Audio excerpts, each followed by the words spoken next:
vida, pelo suprimento, Senhor, para aquilo que precisamos para viver. Te agradecemos no nome de Jesus. Amém. Mensagem, pastor Felipe.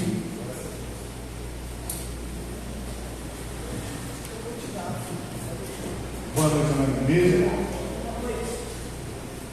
Cantamos esse hino, sobre dízimos e ofertas. Ó, trazei a casa do tesouro, dízimos e ofertas, que Deus derramará as suas grandes bênçãos sobre nós. Nós temos sim promessas sobre isso. Inclusive agora no ofertório acabamos de ler uma dessas promessas que está lá no livro de Malaquias, capítulo 3, versículo 10. Trazei, pois, todos os dízimos à casa do tesouro. Todos nós conhecemos esse texto, todos nós entendemos a questão das finanças como uma questão da bênção do Senhor. E é curioso que eu vou trazer exatamente um texto para a gente conversar sobre essa questão da nossa visão do que seja a bênção do Senhor, do que seja a boa mão do Senhor sobre nós, porque muitas vezes nós hoje, na nossa mentalidade urbana, evangélica, brasileira, nesse contexto que nós estamos inseridos, a nossa noção de vitória geralmente é ligada a dinheiro, vitória financeira. Tem até Bíblia com esse nome, Bíblia de estudos, vitória financeira, não sei mais o que. Tem livros e livros e livros sobre prosperidade, sobre como conseguir que a mão de Deus se volte para te abençoar financeiramente. Isso está na moda, não é de hoje, há muito tempo já. Mas aí eu te pergunto, ontem, na formatura do irmão Gilson, o professor deu uma palavra muito interessante sobre realidade e verdade. E ele falava: Papai Noel é real? E ele responde: sim, Papai Noel é real. Hoje mesmo, a gente foi almoçar num lugar que tinha lá o Papai Noel. Estava lá o Papai Noel. Agora, o Papai Noel é verdade? É verdadeiro? Não. Tanto que a Helena, de brincadeira, fez uma cartinha para ele, que queria uma bola. Eu sem vergonha mentiu para minha filha de 5 anos, falou para ela: não, eu vou te dar essa bola. Vai te dar nada, tá de brincadeira. Ela sabe que o Papai Noel não existe, mas ela entrou na brincadeira, falou: vou lá tirar foto do Papai Noel. Tá bom, vai tirar foto. Ela sabe que é só um senhor ali vestido de Papai Noel. Entrou na brincadeira. Mas então uma coisa é a realidade. Gostei da palavra dele sobre o que é real e o que é verdadeiro. Nem sempre o que é real é verdadeiro. A mesma coisa se aplica aqui na questão da bênção e da graça. O que você preferia? Se eu dissesse a você assim, o que você preferiria agora? Você só pode escolher um. Você prefere receber as bênçãos de Deus ou a graça de Deus? Já parou para pensar nessa pergunta? Eu só posso receber de Deus uma coisa, ou as bênçãos, e quando eu digo as bênçãos, eu quero dar esse enfoque na bênção financeira, ou a graça de Deus. Para te ajudar e me ajudar a trabalhar na resposta, a gente vai ler 2 Coríntios, capítulo 12. Não está indo aí? Sem problema. Então, abra sua Bíblia. 2 Coríntios, capítulo 12. Vou ler a partir do verso 1 até o verso 9. Diz assim: em verdade, que não convém gloriar-me, mas passarei as visões e revelações do Senhor. Conheço um homem em Cristo que há 14 anos, se no corpo não sei, se fora do corpo não sei, Deus o sabe, foi arrebatado até o 3º céu. E sei que o tal homem, se no corpo ou se fora do corpo não sei, Deus o sabe, foi arrebatado ao paraíso e ouviu palavras inefáveis de que ao homem não é lícito falar. De um assim me gloriarei eu, mas de mim mesmo não me gloriarei, senão das minhas fraquezas. Porque se quiser gloriar-me, não serei nécio, porque direi a verdade, mas deixo isso para que ninguém cuide de mim mais do que em mim vê ou de mim ouve. Preste atenção a partir de agora. E para que não me exaltasse pelas excelências das revelações, foi-me dado um espinho na carne, a saber, um mensageiro de Satanás, para me esbofetear, a fim de me não exaltar. Acerca do qual 3 vezes orei ao Senhor para que se desviasse de mim, e disse-me: a minha graça te basta, porque o meu poder se aperfeiçoa na fraqueza. De boa vontade, pois, me gloriarei nas minhas fraquezas, para que em mim habite o poder de Cristo. Senhor, nos alimenta com essa tua palavra nessa noite, em nome do Senhor Jesus. Amém. Parece que vemos aqui, nessa experiência do apóstolo Paulo, uma resposta. Porque às vezes cantamos coisas muito bonitas do tipo: Senhor, eu quero mais de Ti, mais de Cristo, quero ter mais do Seu amor ter. E é lindo a gente dizer que quer mais de Cristo, mais de Cristo, mais do Seu puro e santo amor, mais de Ti mesmo, ó Salvador, diz o hino do cantor cristão. Ou aquela outra também da Renascer, mais de Ti.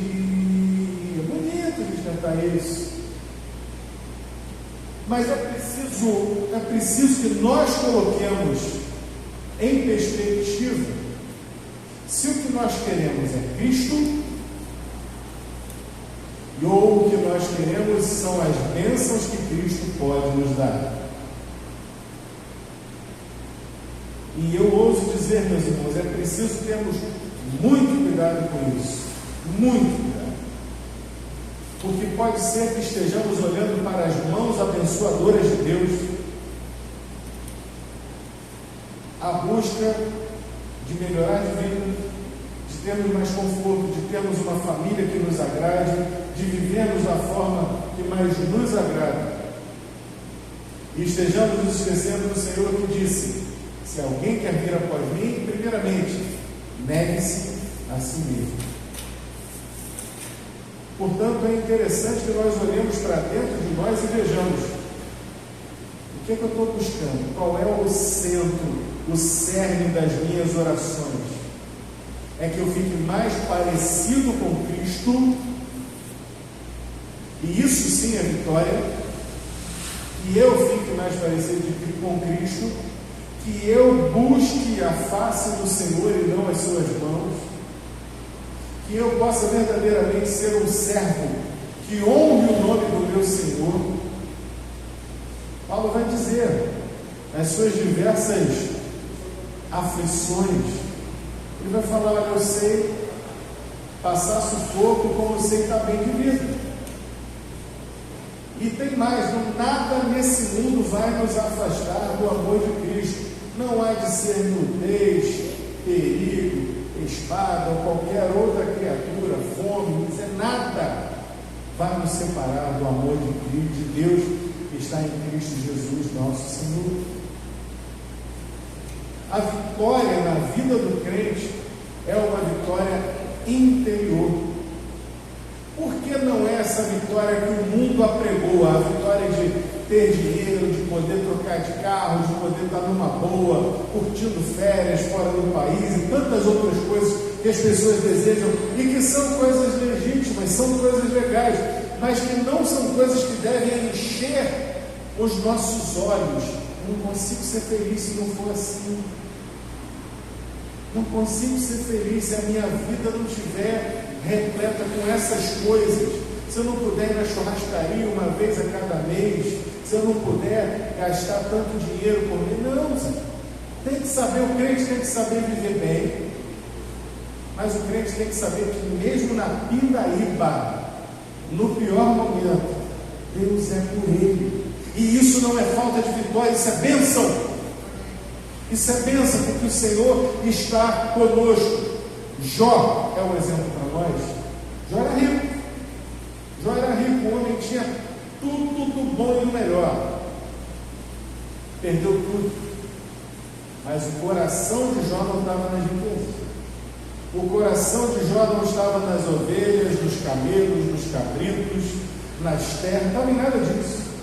O coração de Jó estava no Senhor. E eu volto à minha pergunta: o que escolhemos então? A graça de Deus ou as bênçãos de Deus? Vimos claramente aqui que Paulo entendeu pela palavra de Deus. Olha que coisa boa, Deus falou com ele: a minha graça te basta. E ele disse: sabe o que aconteceu comigo? Eu me alegrei. Não foi isso que nós lemos?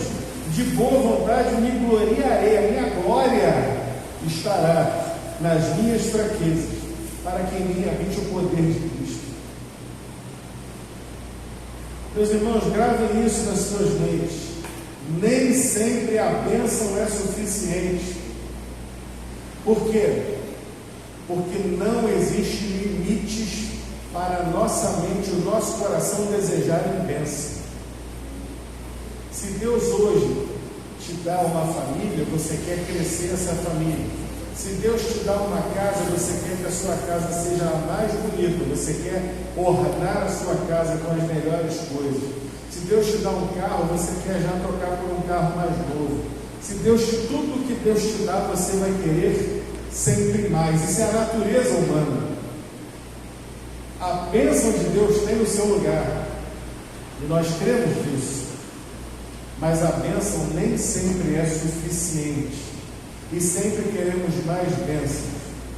E se num determinado momento aquela linha de vida que vinha te alimentando é estrangulada, e você vem de um volume alto, de uma condição boa, e a coisa estreita, você talvez fique que nem a mulher de Jó. Jó tinha o seu coração em Deus, mas a mulher dele aparentemente, vocês viram o que ela falou para ele? Depois disso tudo, você ainda ora na busca desse Deus, homem de Deus, amaldiçoa o teu Deus e morre. Jó, não resta mais nada, acabou o dinheiro, acabou-se a glória, acabou toda a riqueza que a gente tinha, toda a condição boa. Jó responde para ela: como qualquer louca falas tu. E mais adiante ele vai dizer: ainda que ele me mate, todavia nele esperarei. Jó conhecia o que era a graça de Deus. Eu fico a pensar como é que essa frase, a minha graça te basta, bateu no coração de Paulo. Porque Paulo, ele era um judeu, ele era um fariseu, e como judeu e como fariseu, ele odiava a igreja de Jesus, ele queria exterminar os cristãos.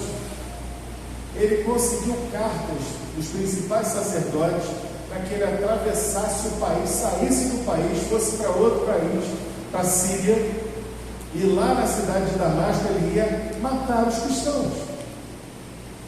Ele assistiu à morte de Estevão, diácono da igreja de Jerusalém. No entanto, a graça de Deus se mostrou salvadora para ele, no caminho que para ele parecia ser um caminho bom, um caminho da bênção. Jesus vai e muda a sua história. E ali Saulo, que antes perseguia Cristo, passa a ser perseguido pelo nome de Cristo. E passa a tribulação, fome, é apedrejado, tem naufrágio na história dele, de tudo acontece na vida de Saulo. E de repente ele está aqui clamando ao Senhor, e ele percebe que Deus permite que o enviado de Satanás, nas palavras dele, um espinho na carne, verdadeiramente um cômodo, chegue até ele. E Saulo ora, uma vez, duas vezes, três vezes. Na terceira vez, Deus dá para ele a seguinte palavra: a minha graça te basta. Eu imagino um filme passando na mente de Paulo, de Saulo. Aquela graça que me alcançou lá na cidade de Damasco, quando eu estava recalcitrando contra os aguilhões, quando eu estava querendo matar os cristãos, os meus irmãos hoje. Eu estava indo para lá para praticar o mal, em nome de Deus. E Deus, ao invés de me esmagar como um inseto, Ele manda Jesus se apresentar a mim. E eu fui alcançado pela graça.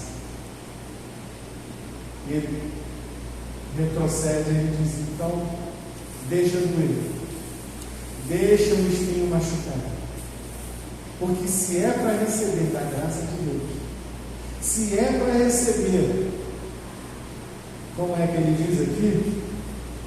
Fraqueza, para que habite em mim o poder de Cristo. Então que assim seja. Agora, a partir de hoje, me gloriarei nas minhas fraquezas. Meus irmãos, essa é a diferença entre a graça e a bênção.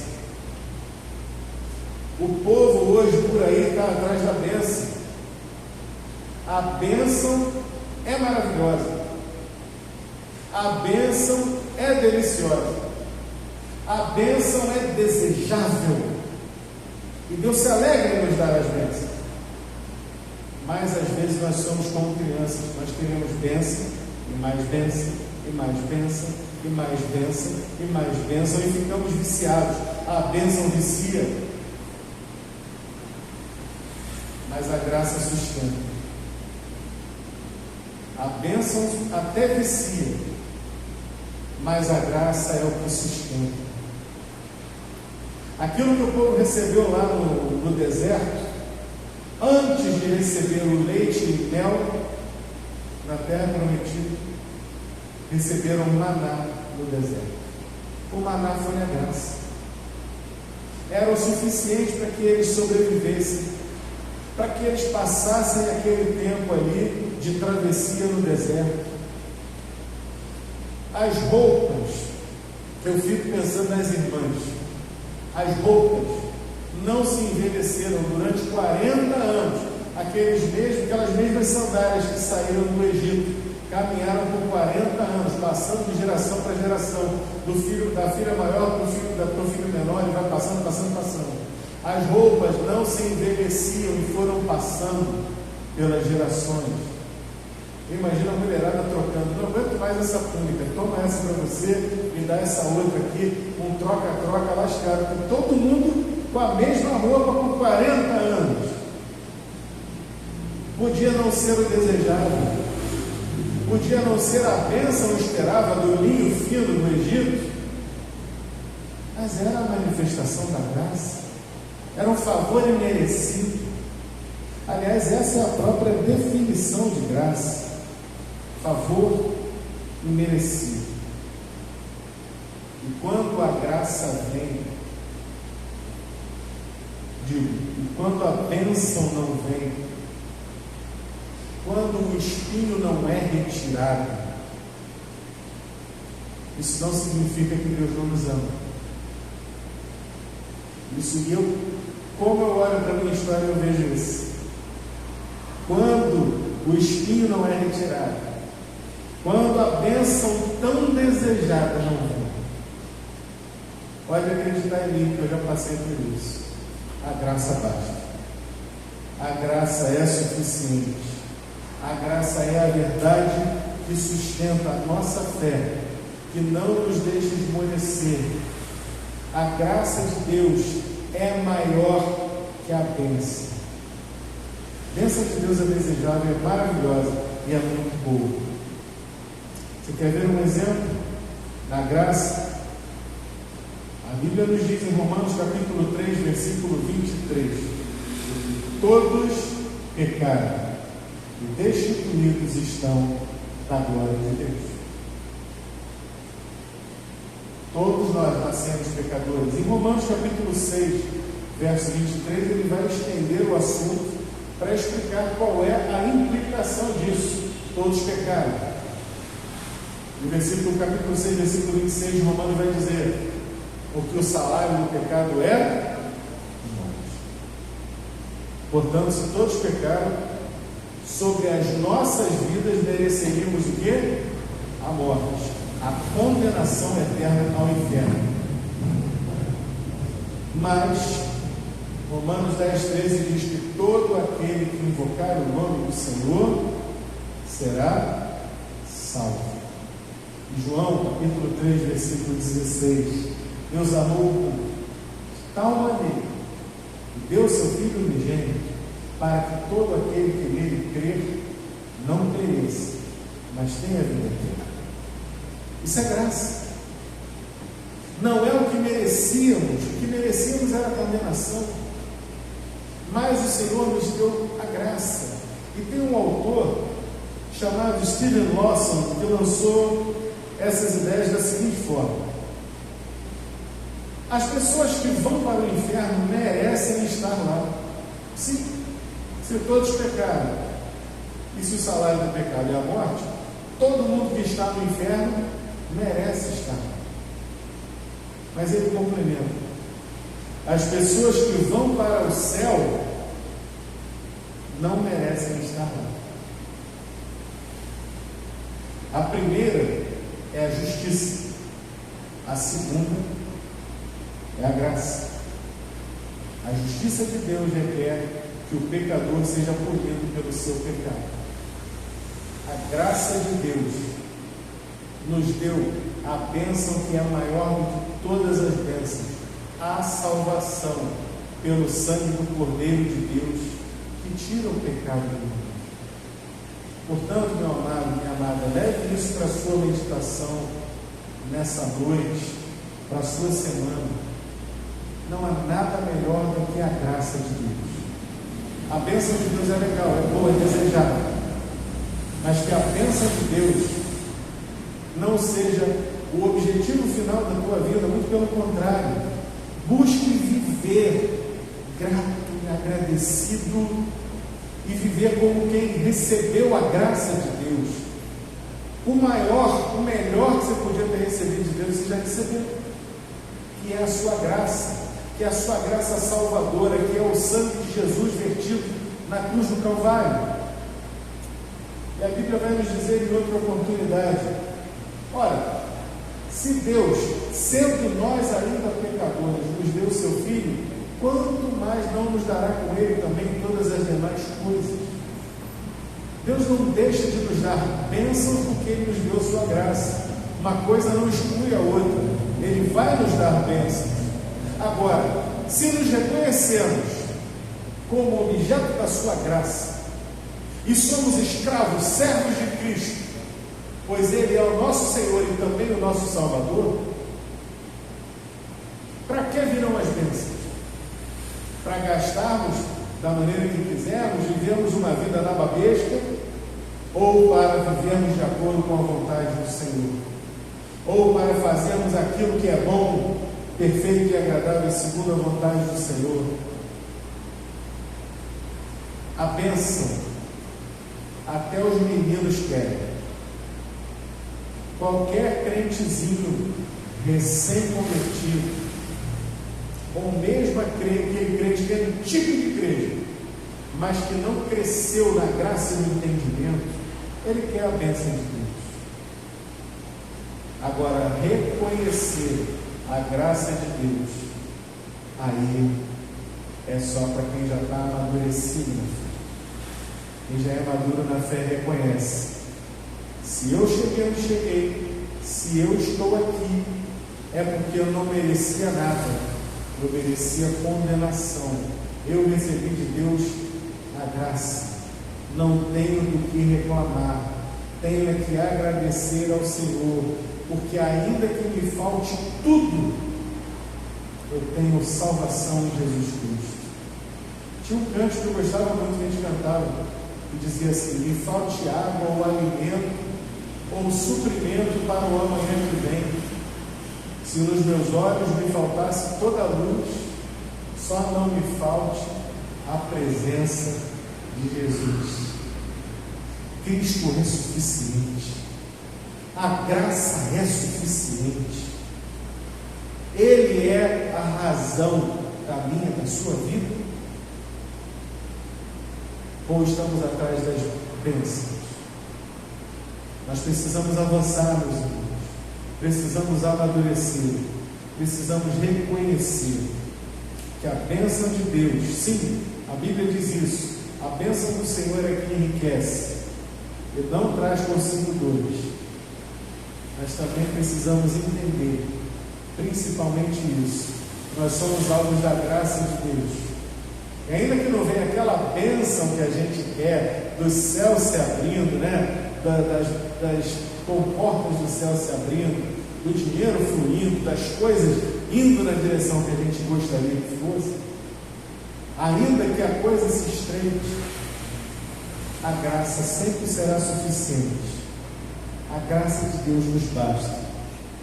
Nessa noite nós possamos, como Paulo dizer, então eu vou me alegrar, porque a graça de Deus me basta.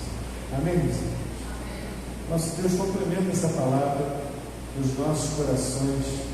Faz-nos, Senhor, abre os nossos olhos para vermos quão abençoados somos, simplesmente por termos a Tua graça, coisa que muitos sobre a face da terra hoje não têm, e o que é pior, renegam, não querem receber de forma alguma, porque sentem que devem merecer aquilo que porventura recebam. Ensina, Pai, ensina esse povo a receber a Tua graça, e nos ensina também a reconhecer a Tua graça nas nossas vidas, mesmo nos momentos de maior dificuldade.